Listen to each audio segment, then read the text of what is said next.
नमस्कार, श्रेष्ठ भारत में आपका स्वागत है। मैं हूं मुक्ता सिंह। चुनाव नजदीक आते ही सियासी दलों में एडवर्टीजमेंट्स को लेकर होड़ मच जाती है। पेपर्स पर फुल पेज के आर्टिकल हों, टीवी पर लंबे एड्स हों, सोशल मीडिया पर पब्लिसिटी, चौक चौराहों पर होर्डिंग्स हों, पोस्टर्स पर लाखों करोड़ों रुपए जाया किए जाते हैं। पब्लिक के टैक्स का पैसा एडवर्टीजमेंट्स पर बर्बाद किया जाता है। ऐसे में सवाल ये खड़ा होता है कि क्यों इस पैसे को सीधा जनता की भलाई में नहीं लगाया जाता। माना कि चुनाव एक महंगा मसला है और राजनीतिक दल प्रचार पर करोड़ों रुपए खर्च करते हैं, लेकिन क्या उन्हें अपने कामों पर भरोसा नहीं होता जो चुनाव पर करोड़ों रुपए खर्च किए जाते हैं। और इसी मुद्दे पर चर्चा करने के लिए हमारे साथ दो खास मेहमान जुड़ रहे हैं। सुरेश चौधरी जी कांग्रेस से जुड़ रहे हैं और अनामिका सिंह जी बीजेपी की हमारे साथ जुड़ रही हैं। फिलहाल आप दोनों का बहुत बहुत स्वागत है। मुक्ता जी, मैं ये समझता हूँ कि आप जो विषय है आपका, ये विषय बहुत ही अच्छा विषय है और मैं व्यक्ति से मानता हूँ कि ये फिजूल खर्ची है। लेकिन एक कहावत है कि कुछ तो लो खोटा और कुछ लुहार खोटा, मतलब मेटेरियल और घड़ने वाला दोनों में कहीं कहीं कमी है। आपको 5 साल आप अपनी योजना का प्रचार प्रसार करते हैं और आम जिसके लिए वो योजना बनती है उसको पहुंचाने के लिए जो प्रचार और प्रसार किया जाता है वो तो है उचित, क्योंकि उसकी अगर जानकारी आम आवाम में नहीं देंगे, जनता में उसका प्रचार प्रसार नहीं करेंगे तो वो आखिरी व्यक्ति तक वो योजना पहुंचने में थोड़ी बहुत प्रॉब्लम आ सकती है। लेकिन जिस रूप में जो कैंडिडेट बन गया, प्रत्याशी बन गया, वो प्रत्याशी साइनिंग बोर्ड ले लें, दीवारें ले लें, रास्ते ले लें, आजकल तो पेड़ लगाने के पर्यावरण प्रेमी उसके लकड़ियां लगा के उसको खड़ा करता है, ये होल्डिंग पोस्टरिंग वाले उसके बांध जाते हैं, हवा आ जाती है, पेड़ तोड़ जाती है। ऐसा सिस्टम बनाना चाहिए चुनाव आयोग को कि जब कोई भी पार्टी का उसकी योजनाओं का प्रचार प्रसार करना तो उचित है, मेरी मान्यता है। बाकी ये कैंडिडेट जिस रूप में जो पब्लिसिटी करते हैं, और चाहे प्राइवेट प्रॉपर्टी हो, चाहे सार्वजनिक प्रॉपर्टी हो, चाहे सरकार की प्रॉपर्टी हो, उसका मिसयूज करते हैं, गंदा करते हैं और सफाई कर्मी रोज उनकी सफाई करते करते ही परेशान हो जाते हैं। तो मैं आपके अच्छे विषय पे मेरा ये सुझाव है कि चुनाव डिक्लेयर होने के बाद में चुनाव आयोग को इन पे सख्त कार्रवाई करनी चाहिए और जो बिना परमिशन के, बिना आइडेंटिफाई जगह के कुछ भी इश्तिहार लगाया जाता है उस पर सख्त कार्रवाई करनी चाहिए। जैसे आपने बोला कि चुनाव आयोग को एक सीमा तय करनी चाहिए, तो कैंडिडेट्स पे तो सीमा तय कर देता है चुनाव आयोग, लेकिन राजनीतिक दलों पर नहीं करता है। नहीं मैडम, ये राजनीतिक दलों पे भी होती है। कोई भी राजनीतिक दल है वो जहां होल्डिंग लगाता है, बाकायदा वो होल्डिंग और पोस्टर वहीं लगते हैं जो डिस्प्ले के लिए, चाहे नगर पालिका हो, चाहे पंचायत हो, चाहे नगर परिषद, नगर निगम, कोई भी शहर हो, उसमें जो पहले निश्चित किए हुए हैं लोकल बॉडी के द्वारा, लोकल सरकार के द्वारा जो स्थान चिन्हित है उन्हीं स्थानों को लिया जाता है। क्योंकि मैं मेरी पार्टी में प्रचार प्रसार में अब भी हूँ और पहले भी रहा हूँ, तो मुझे पता है कि परमिशन लेनी पड़ती है, सारा काम करना पड़ता है। लेकिन जो बिना परमिशन के जिस रूप में काम होते हैं, वो मैं ये नहीं कहता कि मैं बीजेपी करती है या कांग्रेस ही करती है, चाहे निर्दलीय हो, चाहे मीन्स स्वतंत्र हो, चाहे से कोई लोकल पार्टियां हो, चाहे नेशनल पार्टियां हो, उनके जो कैंडिडेट्स बनाए जाते हैं या संभावित कैंडिडेट बनने के लिए प्रयास करते हैं, वो इस शहर को हो, चाहे गांव को हो, चाहे बदरंग करते हैं, उसमें कोई न कोई ऐसी सख्त कार्रवाई होनी चाहिए कि वो निश्चित स्थान के अलावा उस स्थान का यूज ना करें। नहीं, आपने बिल्कुल सही कहा, क्योंकि यहाँ हम टारगेट एक पार्टी को नहीं कर रहे हैं, यहाँ सवाल सारी पार्टियों से है। क्योंकि जैसे ही चुनाव आता है कोई एक पार्टी ये काम नहीं करती है। ये बात बीजेपी की नहीं है, ये बात कांग्रेस की नहीं है। जैसे आप बोलें कि चाहे वो निर्दलीय हो, चाहे कोई भी हो, समझ में आने लगता है कि अब चुनाव की सुगबुगाहट शुरू हो गई है और वो चालू हो जाते हैं, वो दीवार गंदी करने लग जाती हैं। जो रोड के लिए साइनिंग बोर्ड लगे हैं कि इस कॉलोनी का रास्ता इधर से है, इस शहर में से इधर से बाहर निकलेंगे, इधर से एंटर करेंगे, तो वो बाहर अंदर सब उसमें रंग के और बड़े बड़े होल्डिंग लगा देते हैं। आम आवाम परेशान होता है। तो मैं इसके लिए ये कह रहा हूं मैम कि चाहे जो भी लोकल बॉडी है मैं ये नहीं कहता कि हमारी सरकार में इसमें कोई ढिलाई नहीं होगी, मैं तो ये कहता हूँ कि हमारी सरकार के भी जो भी इसके संबंधित अधिकारी हैं उसको सख्त एक्शन लेके, और जो बिना परमिशन के जो भी होल्डिंग लगाता है उस पर एक्शन होना चाहिए, प्लेंटी होनी चाहिए, उससे 11 गुना पैसा वसूल करना चाहिए, उस व्यक्ति से करना चाहिए, उसी से सफाई करानी चाहिए, उसी से उतरवाना चाहिए, नहीं तो जेल में डालना चाहिए। किसने किसको अधिकार दिया कि जो सरकार ने बहुत महंगे ऐसे होर्डिंग बनाए, बोर्ड बनाए, जो संकेतिक बोर्ड। आज मान लो कि मैं दिल्ली जाऊंगा, दिल्ली के साइनिंग बोर्डों पे एक व्यक्ति ने अपने इश्तिहार लगा दिए, तो मैं रास्ता पूछता फिरूंगा, घूमता फिरूंगा। तो इसलिए आम आवाम परेशान होता है। इस पे कोई न कोई ऐसी व्यवस्था होनी चाहिए कि उन पे एक्शन हो, और ये बिना परमिशन के, बिना जो निश्चित पैलेस है पब्लिसिटी के लिए, उनके अलावा ये कहीं भी नहीं लगनी चाहिए। सुरेश चौधरी जी, आप होर्डिंग्स की बात कर रहे हैं, मैं तो ये देख रही हूँ सबसे ज़्यादा पैसा जो है प्रिंट मीडिया पे खर्च किया जाता है। आज सुबह सुबह मैं आपको दिखाती हूँ, ये पेपर देखा तो सबसे पहले देखिए आप, छत्तीसगढ़ सरकार, इधर राजस्थान सरकार, इतने बड़े बड़े एड्स यहाँ पेपर में, न्यूज़पेपर्स में दिए जा रहे हैं। समझ में नहीं आया इसकी ज़रूरत क्या पड़ गई। स्टेट के इलेक्शन के लिए हमको नेशनल न्यूज़पेपर में ये ऐड देने की क्या ज़रूरत पड़ गई? क्या हम इसका मतलब ये समझें कि वन नेशन वन इलेक्शन की तैयारी हो रही है? नहीं, ये तो एक नया गोदम है ही। लेकिन मैं ये कह रहा हूं कि भारत सरकार को, मैं ये कहूं कि भारत सरकार को क्या देने की जरूरत पड़ती है, तो कैसे नहीं जरूरत पड़ेगी। अगर भारत सरकार ने ऐसी योजना लाई कि पूरे भारतवर्ष में उसका प्रचार करना है तो वो देंगे। राजस्थान सरकार को कोई प्रचार करना है तो वो देंगे। छत्तीसगढ़ सरकार को प्रचार करना है तो देंगे। अपन कहे छत्तीसगढ़ को राजस्थान में देने की क्या जरूरत है, या राजस्थान को बिहार में देने की क्या जरूरत है। तो देखो, आजकल वो जमाना बदल गया। राजस्थान के लोग बिहार में बहुत हैं तो बिहार के लोग राजस्थान में बहुत हैं, यूपी के लोग पंजाब में बहुत हैं तो पंजाब के लोग यूपी में बहुत। तो इसलिए वो करना, अखबार में ऐड देना, और ये इतना बुरा नहीं है। जितना बुरा तो वो है कि ये जो पोस्टर लगाते हैं, होल्डिंग लगाते हैं, सारे पोल गंदे कर देते हैं, नगर पालिका के, नगर निगम के कर्मचारी बेचारे जूझते रहते हैं। जिन पोलों के सुंदर पोल अपने लगाए हैं, सुंदरता के लिए लगाए हैं, उनको बदरंग करते हैं। उन पे बहुत ज्यादा एक्शन होना चाहिए। चलिए हम इस पर आएंगे, क्योंकि जो मैंने आपको बताया न्यूज़पेपर की बात, ये एक पेज की नहीं, दो दो पेज पे एड्स दिख रहे हैं। खैर, इस पे हम चर्चा आगे बढ़ाएंगे, लेकिन अनामिका सिंह जी फिर से हमारे साथ जुड़ गई हैं, जो बीजेपी की प्रवक्ता है। अनामिका जी, आप क्या कहेंगी इस पूरे मसले पर? अभी मुक्ता, मैंने ध्यान से सुना भाई साहब जो बात कह रहे थे।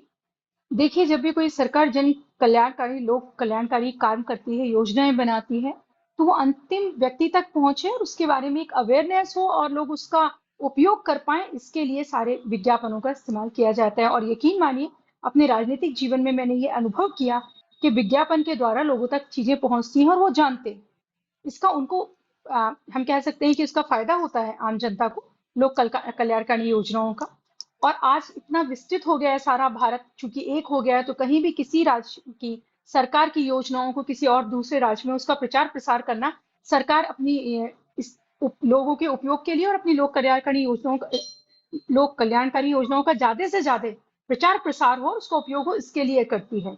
पर निस्संदेह है, एक जब हम चुनाव की बात करते हैं, और बहुत विस्तार में भाई साहब ने इस चीज को बताया हम लोगों को, कि जिस तरह से किया जाता है विज्ञापन को लेके, कहीं ना कहीं उसमें जो प्रत्याशी है या दल है, वो तो जितना जिम्मेदार है ही, उसके साथ मुझे लगता है कि कई बार जनता की मानसिकता और जनता को अपनी तरफ करने के लिए भी इस तरह के प्रयास लोग करते हैं कि किसी भी तरह, एक उस समय जो भाव होता है कि हमें चुनाव जीतना है, हमें खुद के बारे में लोगों को बताना है, तो उसमें हम कई बार पर्यावरण को लेकर हो तो, या आप ये कहा कि हम स्वच्छता को लेकर हो, उनको दरकिनार करके काम करते हैं। तो पूरे समाज में एक चेतना की आवश्यकता है, एक सामाजिक चेतना की आवश्यकता है इस तरह की, कि जो चुनाव हो उसमें प्रत्याशी का जो एक व्यक्तिगत उसका जो मूल्यांकन है, उसका नैतिक मूल्यांकन है, उस पर जब अगर ध्यान दिया जाने लगेगा समाज में, जिस समय समाज के लोग व्यक्ति के व्यक्तित्व से प्रभावित होकर वोट देने लगेंगे और सारी चीजें गौण कर देंगे। सामाजिक एक पहलू देखने की मुक्ता बहुत आवश्यकता है, क्योंकि जो हमारे यहाँ चुनाव होते हैं तो वो जाति पाति के नाम पर, वो दूसरे नाम पर, दलों के नाम पर इतने ज्यादा असर होता है कि जो चुनाव में जो प्रत्याशी है उसका व्यक्तित्व जो है वो इतना मैं कह सकती हूँ दोयम दर्जे पे हो जाता है कई बार। तो जब जनता में इस तरह की जागरूकता होगी कि व्यक्ति विशेष जो है उसका मूल्यांकन, उसका व्यक्तित्व, उसकी नैतिकता, उसका चरित्र किस तरह का है, उसकी छवि किस तरह की है, जब ये सबसे प्रभावी है उसके द्वारा किए हुए कार्य जब प्रभावी होने लगेंगे, तो निस्संदेह अब खुद ही विज्ञापनों में कमी आ जाएगी और जो प्रत्याशी हैं, जो दल हैं, वो इस पर कम खर्च करेंगे या इस पे कम अपव्यय करेंगे। जी हाँ, क्योंकि सुरेश चौधरी जी देखिए, ये चुनाव बहुत महंगे साबित होते हैं देश के लिए। और जैसा अभी हमने कहीं पढ़ा था कि 7,000 करोड़ रुपए खर्च हुए थे, और अब इस बार उम्मीद की जा रही है कि 10,000 करोड़ तक ये खर्च बढ़ सकता है। तो काफी एक महंगा प्रपोजिशन हो जाता है ये। नहीं, ये मैं ये कह रहा हूं ना कि ये बात सही है कि योजना के लिए इश्तिहार देना, योजना के लिए चाहे न्यूज़पेपर्स हो, चैनल्स हो, उन पे ऐड करना, वो एक अच्छी चीज है। क्योंकि अगर आपने कोई जनहित की योजना बनाई, वो जन तक नहीं पहुंचाई, उसका माध्यम तो प्रचार प्रसार है। वो एक कार्यकर्ता ले जाता है, वो बात पॉलिटिकल मानी जाती है। लेकिन एक चैनल के माध्यम से, अखबार के माध्यम से कोई चीज जाती है तो जनता उसको ये मानती है कि हाँ, सरकार ने भेजी है, सरकार की ये योजना है, अच्छी योजना है, इसका अपने को लाभ लेना चाहिए। वहां तक ठीक है। मुक्ता जी, मैं दूसरी बात करना चाहता हूँ। मैंने कई विधायकों के सड़क पे निकलते हैं तो ऐसे सेठ साहूकारों के चौराहे बने हुए हैं जिन्होंने एक अपने शहर को आदर्श माना, उन्होंने चौराहा लगाया, उनके परिवारजनों ने उस सेठ साहूकार की मूर्ति लगाई, सुंदर चौराहा बनाया, और उस पे विधायक आता है कि अपना सा लंबा सा कटावट लगा देता है, चारों तरफ अपनी लंबी सी फोटो लगा देता है। एसडीएम, डीवाईएसपी, एसएचओ की हिम्मत नहीं होती कि वो विधायक की फोटो हटा दे, और उस शहर को भी बदरंग कर रहा है, उस आदर्श आचार संहिता का भी उल्लंघन कर रहा है, और उनसे फर्क नहीं पड़ता है।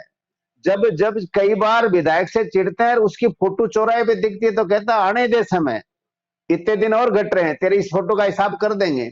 तो लेकिन इसका मैं कह रहा हूं कि इसके लिए चुनाव आयोग को तो एक्शन लेना ही लेना चाहिए, और जो भी लोकल बॉडी है, जो भी सरकारें इसका जो हिस्सा है, और जहां गलत बिना परमिशन वाली जगह कोई भी किसी भी टाइम पे कोई इश्तिहार लगता है, पोस्टर लगता है, तो उस पे एक्शन होना चाहिए। उस स्वयं के खर्चे पे उस व्यक्ति पे पेनल्टी करनी चाहिए, उसके स्वयं के खर्चे पे उससे हटवाने चाहिए।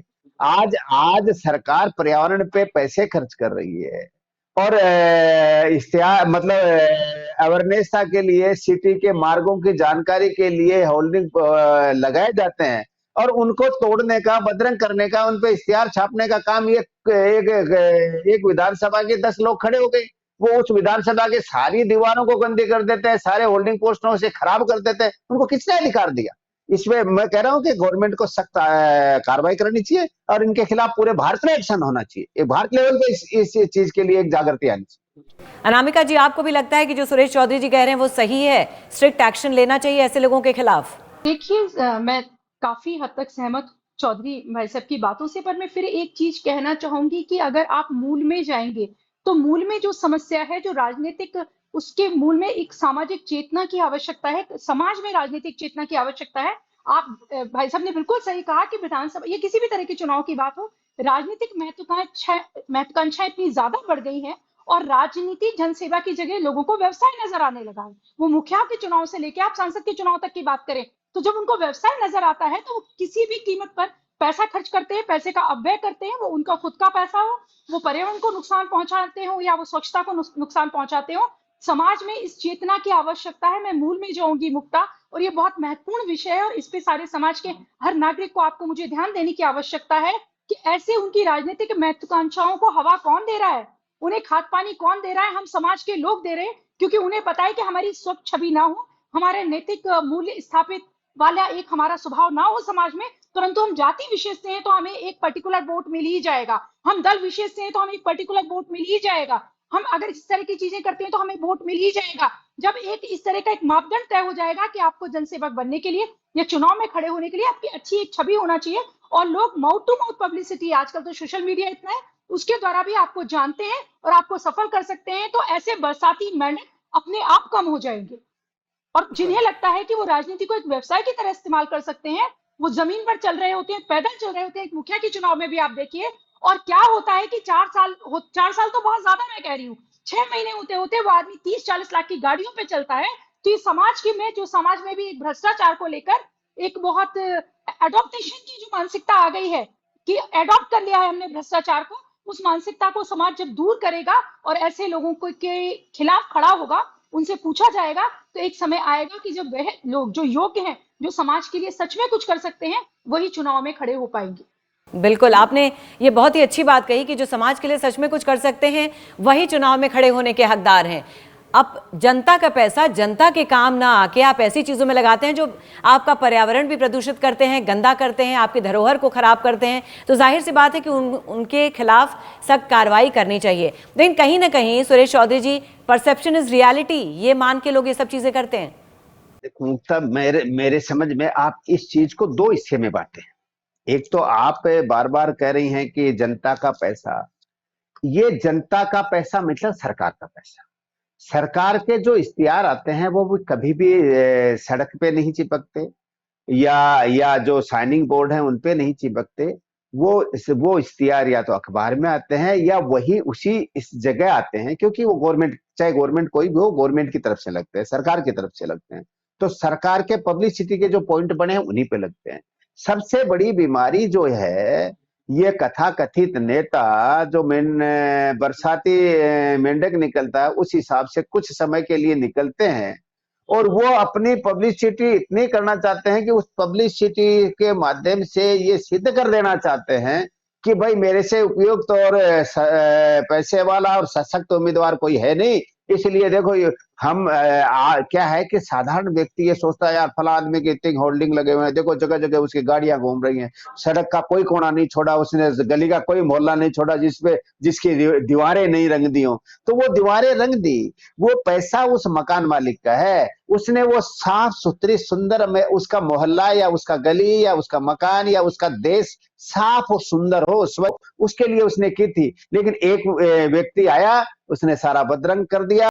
अब मुक्ता जी की मैं बात से, सारी बातों से सहमत हूं, एक बात से, अरे भाई समाज अवेयरनेस लाता है अनामिका जी। समाज का जो व्यक्ति इस टाइप का खड़ा होता है उसका मुझे वो शब्द कहलवाओ मत। उसको एक घर वाला या एक व्यक्ति को ये कह देना तेरे पोस्टर कैसे लगा दिए, तो उनके जो रात को चिपकाने वाले जो सामाजिक कंटक चिपकाते हैं ना, वो उससे जो अभद्रता करते हैं, उसका कोई मैं कहने के उनके शब्दों को मैं कह नहीं सकता चैनल पे। नहीं सुरेश चौधरी जी, आप जो बात कर रहे हैं वाकई वो बहुत ही इंपॉर्टेंट पहलू है और बहुत ही इंपॉर्टेंट चीज़ है जिस पे हमको ध्यान देना चाहिए। लेकिन मैं ओवरऑल सोशल मीडिया कैंपेन की भी बात कर रही हूँ, क्योंकि उस पर भी मामूली खर्च नहीं होता। जैसे मैंने आपको बोला कि पैसा पानी की तरह बहाया जाता है, तो मैं वो पूछती हूँ कि क्या वाकई उसकी ज़रूरत है? जैसा मैंने बोला, आप लोग समझते हैं परसेप्शन इज़ रियलिटी, और जैसा आपने भी यही बात कही कि कुछ लोग ये समझते हैं कि मैं परसेप्शन क्रिएट करके अपने आप को ये बता दूंगा कि मैं ही हूँ जो हूँ। तो मैं ओवरऑल सोशल मीडिया की कैंपेन की बात कर रही हूँ, प्रिंट की भी बात कर रही हूँ। जैसे मैंने आपको बोला, आप देखिए ये न्यूज़पेपर में निकला है, 2 पेज ऐड है। मतलब अगर आपको दिख रहा हो पता नहीं, तो समझ में नहीं आता कि क्या वाकई इसकी ज़रूरत है। एक एक न्यूज़पेपर में 3-3 पेज, मेन पेजेस आप ऐड के लिए ले लेते हैं। तो do we really need this? क्या हमें वाकई इसकी ज़रूरत है? आपने बहुत अच्छी बात की थी कि योजनाओं को तो लोगों तक पहुँचना चाहिए, इसमें कोई दो राय नहीं, लेकिन इस तरह से जो ये योजनाएं है, अगर एक ही योजना के एक ही अखबार में अगर 3 प्रश्न है तो गलत है, लेकिन 3 योजनाओं के अलग अलग अगर पब्लिसिटी है तो वो उचित है। आप अपन समझ नहीं रहे मैम। नहीं, चुनाव आते ही क्यों होने लगता है? एक मिनट मेरी बात सुनो। देखो ये तो होगा, वो इसलिए होगा कि आदमी को 6 महीने पहले की चीजें याद रहती नहीं है, ये आदमी का नेचर है। मैं दूसरी बात कह रहा हूं, मैं ये कह रहा हूं कि जो सोशल मीडिया आजकल हो गया, व्हाट्सएप पे कहाँ के फोटो उतार के किसने एडिटिंग करके क्या भेज दिया, क्या लिख दिया, उसमें कोई कानून नहीं लागू होता, कोई एक्शन। मैं ये भी नहीं कर रहा कोई एक व्यक्ति कर रहा है या एक पार्टी कर रहा है या एक सिस्टम कर रहा है। नहीं, मैं सबकी बात कर रही हूँ यहाँ। आज मैं किसी एक पार्टी की बात ही नहीं कर रही हूँ, पूरे सिस्टम में भाग पड़ी हुई है। ऐसे नेता जो ऐसे समाज सुधार है, ऐसे सेवाभावी लोग, ऐसे जनहित की संस्थाएं, और उनके बारे में एक बदतमीज आदमी एक ऐसी चीजें लिख देगा, उसको बदनाम कर देगा, उसके लिए कुछ भी लिख देगा, लेकिन उसमें कोई है ही नहीं, कोई रोक ही नहीं है, एक्शन ही नहीं है कि जो सच है जरूर उसकी जानकारी होनी चाहिए। लेकिन एक ऐसी झूठ का प्रचार करना जो धरातल पे है ही नहीं, उसमें कोई एक्शन नहीं, सोशल मीडिया पे चीजें लिख दो, तो ये बहुत गलत है। नहीं, ये आपने बहुत ही वाजिब बात कही, और इस पर आप लोगों को ही नियम कानून बनाना है। रेगुलेटरी बॉडीज, रेगुलेशंस बहुत जरूरी हैं। ये आपने बिल्कुल सही कहा कि सोशल मीडिया पर अब कोई कुछ भी कह सकता है, लिख सकता है, और उस पर कोई रोक टोक नहीं है। अनामिका जी, आप क्या कहेंगे इस पूरी चीज पर? बहुत संवेदनशील और बहुत चिंता वाला विषय है जो भाई साहब ने कहा। सोशल मीडिया का अलम यह है कि अगर आप रोल कर रहे हैं तो आप डरे हुए होते हैं कि आप अपने काम की कौन सी चीज स्क्रॉल कर रहे हैं और क्या इसके आगे आ जाएगा। आपके बगल में आपका बच्चा बैठा हुआ है, परिवार का कोई सदस्य बैठा हुआ है और आपको कब शर्मिंदगी का सामना करना पड़ जाएगा। अगर मैं आपने एक अच्छा विषय मुक्ता इस चीज को भाई साहब ने उस तरफ मोड़ा और आपने इस पे कहा, तो मैं कहना चाहूंगी इस लेवल पे अगर आप देखेंगे, मैं बिल्कुल आपके चैनल के माध्यम से कहना चाहूंगी ताकि समाज में भी लोग सुने, क्योंकि कहीं ना कहीं उन गलत चीजों को जब हम देखते हैं, लाइक करते हैं, सब्सक्राइब करते हैं, तभी उन यूट्यूबर्स को बढ़ावा मिलता है उस तरह की गंदी चीजों को आगे बढ़ाने का। अगर समाज उनको देखना बंद कर दे, मैं फिर उस चीज पे आऊंगी कि सारे मूल में व्यक्ति और समाज है। अगर हम उसे देखना बंद कर दें, जब तक हम संवेदनशील नहीं होंगे चीजों को लेकर, तब तक चीजें नहीं बदली जाएंगी। अगर आप बड़े बड़े ऐड की बात कर रहे हैं, अगर जैसे कि निसंदेह संदीप भाई साहब की चौधरी भाई साहब की बात से मैं पूर्णतः सहमत हूँ। इसको दो हिस्सों में रखना होगा। जन कल्याणकारी योजनाओं के लिए एक विभाग ही बनाया जाता है ताकि आम जनता तक वो पहुंचे और लोग समझें, और मैं पुरजोर तरीके से इस चीज का समर्थन करती हूँ। मैंने अपने राजनीतिक जीवन में इस चीज को देखा है कि उसका असर होता है, लोग जानते हैं उसको और फिर उसको उपयोग कर पाते हैं। तो मैं एक बात कहती थी कि ये समस्या है महिलाओं की नहीं, राजनीतिक दलों की नहीं, ये समाज की समस्या है। क्योंकि जब एक महिला खड़ी होती है तो उसके साथ पूरा समाज उतनी ताकत से खड़ा नहीं होता जितने एक अयोग्य पुरुष के साथ भी एक भीड़ खड़ी हो जाती है, वो मीडिया की बात हो या समाज की बात हो। वैसे ही मैं आपसे कह रही हूँ कि जो सच में काम करने वाला व्यक्ति है या जो जनता के साथ जुड़ा हुआ है, उस जनता उसके साथ खड़ी होती है जब तक वो काम करता है। एक समय के बाद जनता को भी व्यक्ति विशेष दिखने लगते हैं, जाति विशेष दिखती है और दल विशेष दिखता है। उसी का परिणाम है कि इन बरसाती मेंढकों को इतना हौसला मिलता है कि हम किसी भी तरह से प्रचार प्रसार करके खुद को नेता की तरह स्थापित कर लेंगे और चुनाव जीत जाएंगे, तो हमारे लिए एक व्यवसाय बन जाएगा। क्योंकि कहीं ना कहीं व्यवस्थाओं में भ्रष्टाचार की जो दीमक है वो लग चुकी है, उसको ठीक करने की आवश्यकता है। और उस हर चेक पॉइंट पे कोई भी बिल्कुल, आप दोनों का मतलब ये माना है कि सिस्टम ओवरहॉलिंग की जरूरत है और मुझे उम्मीद है कि आप लोग भी अपना अपना योगदान इसमें देंगे, क्योंकि आपके बिना ये संभव नहीं है। चलते चलते आप दोनों लोगों की तरफ से एक एक कमेंट, क्या राज्य भी वन नेशन वन इलेक्शन के लिए तैयार हो रहे हैं? मुझे लगता है हर व्यक्ति को, नागरिक को इसके लिए तैयार होना चाहिए। और अगर नहीं, ये सब जो एड्स हम देख रहे हैं, स्टेट इलेक्शंस आने वाले हैं और नेशनल उस पर हम इतने एड्स देख रहे हैं, क्या लग रहा है कहीं ना कहीं दिमाग में वन नेशन वन इलेक्शन की बात चल रही है? अब तो क्योंकि इलेक्शन कमिश्नर ने भी कह दिया है, राजीव कुमार जी ने भी, कि हम तैयार हैं, अगर ऐसा होता है तो हम तैयार हैं। देश के लिए ये एक बहुत अच्छी चीज होगी। न सिर्फ जनता बहुत ज्यादा परेशान होने से बचेगी, लोक कल्याणकारी योजनाएं जो बीच बीच में अलग अलग समय पे चुनाव होने के कारण निर्बाध रूप से नहीं चल पाती है, गति नहीं मिल पाती है, वो भी ठीक होगी। जनता का पैसा बचेगा। जो सरकारी तंत्र और सुरक्षा बलों का बहुत ज्यादा समय टुकड़ों टुकड़ों में चुनाव होने से समाप्त होता है, खराब होता है उनका समय, वो भी समाप्त होगा। तो किसी भी देश के लिए वन नेशन, मुझे लगता है कि ये अच्छी चीज है, ये खराब चीज नहीं है। और आगे क्या होगा ये भविष्य के गर्भ में। सुरेश चौधरी जी, आप क्या कहेंगे? देखो, वन नेशन वन इलेक्शन, ये बात बहुत सुंदर है, अच्छी भी लगती है। लेकिन मुक्ता, मैं आपसे पूछना चाहता हूं कि आज किसी गवर्नमेंट फॉर्म में आई, 6 महीने बाद में वो गवर्नमेंट गिर गई, क्या उसको इलेक्शन नहीं कराओगे? या इलेक्शन कराओगे तो दोबारा क्या उसको 6 महीने पहले कराओगे या 12 महीने पहले कराओगे? वन नेशन वन इलेक्शन की बात कर रहे हैं, 6 महीने पहले चुनाव हैं, अब चुनाव होंगे 6 महीने बाद में होने, 12 महीने बाद में होने। तो एक जो इसके लिए तमाम विपक्षी दल और भारत सरकार और तमाम विपक्षी दलों को एक संयुक्त ऐसी कमेटी बने जिसमें छोटे मोटे सब लोगों को जोड़ने के बाद, एनजीओ को भी जोड़ने के बाद में तभी राष्ट्र मजबूत होता है और राष्ट्र के लिए मजबूती की विभूति के लिए काम किया जाता है। चलिए, बहुत बहुत शुक्रिया आप दोनों का, बहुत ही शांतिपूर्वक और गंभीरता से आप दोनों ने अपनी बातें रखी। बहुत बहुत शुक्रिया हमसे जुड़ने के लिए। श्रेष्ठ भारत पर खबरों से जुड़े रहने के लिए चैनल को सब्सक्राइब करें, बेल आइकन दबाएं और देखते रहें श्रेष्ठ भारत।